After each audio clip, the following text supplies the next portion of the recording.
The emergency klaxon echoed through the halls of Kepler Academy, its sharp wail cutting through the afternoon study period like a blade.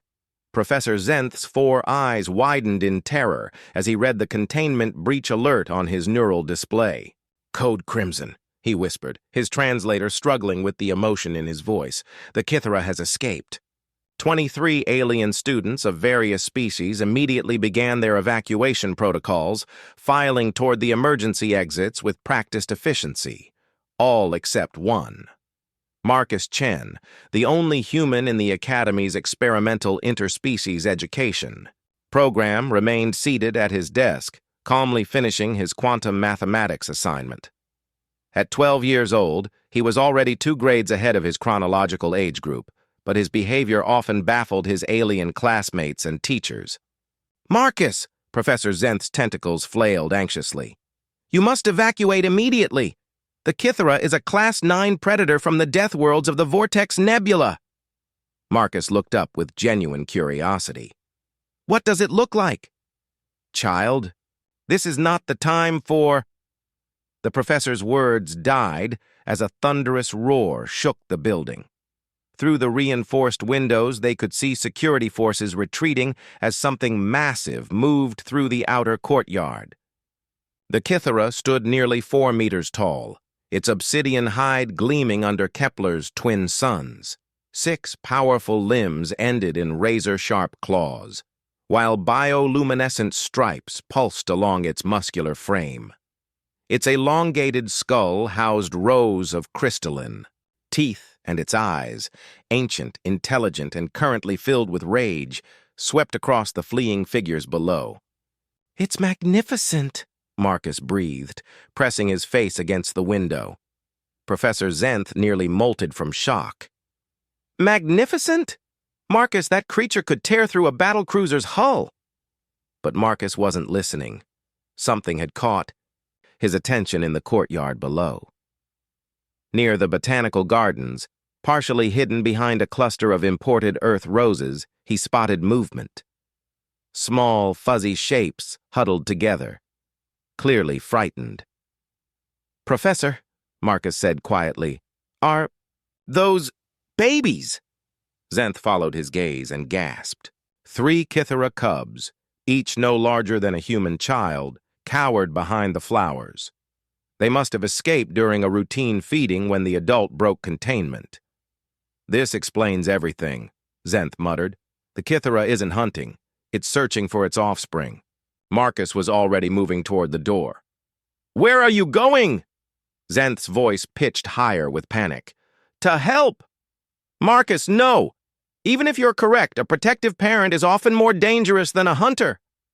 But the human boy was already gone, slipping through the emergency exit with the fluid grace that had always unnerved his alien classmates. Marcus made his way through the abandoned corridors and emerged into the courtyard just as security forces established a perimeter. The adult kithra prowled the open space, its massive head swinging back and forth as it searched. Its roars had taken on a different quality, less rage, more distress. Moving slowly and deliberately, Marcus approached the rose garden. The cubs detected him first, their large eyes, so different from their parents' fierce gaze, watching him with cautious curiosity. "Hey there," Marcus whispered, crouching down to their level. "You guys lost?"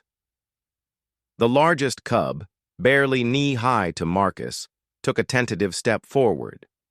Its hide was softer than the adult's, more gray than black, and its bioluminescent stripes flickered in uncertain patterns. Marcus had spent months studying xenobiology, fascinated by the diverse life forms attending the academy. He recognized the cub's distress signals, rapid breathing, defensive posturing, separation anxiety pheromones. "It's okay," he said gently, extending his hand palm up. "Your mom's looking for you." The adult kithra's head snapped toward the garden. It had caught his scent. Security. Captain Vex's voice boomed across the courtyard through amplifiers. "Human child, retreat immediately. Do not engage with the specimens." But something extraordinary happened. As the massive predator approached, its cubs emerged from hiding and rushed toward it, chittering in their native language. The adult's demeanor changed instantly. The aggressive posture melted away, replaced by obvious relief and affection as it nuzzled its offspring. Marcus remained perfectly still, watching the reunion with wonder rather than fear, the kithra's ancient eyes fixed on the small human who sat quietly among the roses, surrounded by her cubs. For a long moment, predator and child studied each other. Then, impossibly, the great beast lowered its massive head in what could only be interpreted as acknowledgement, perhaps even gratitude. One of the cubs broke away from its parent and approached Marcus again, this time with more confidence.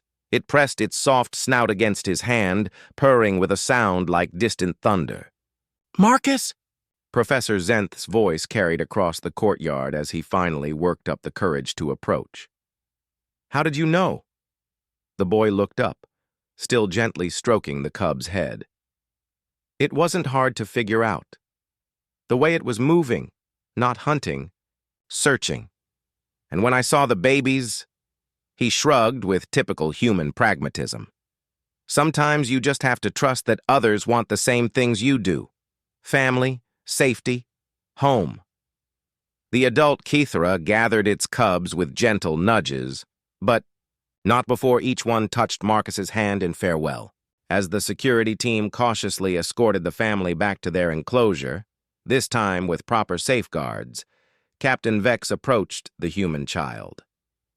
"That was either the bravest or most foolish thing I've ever witnessed," the captain said, his scales rippling with residual stress.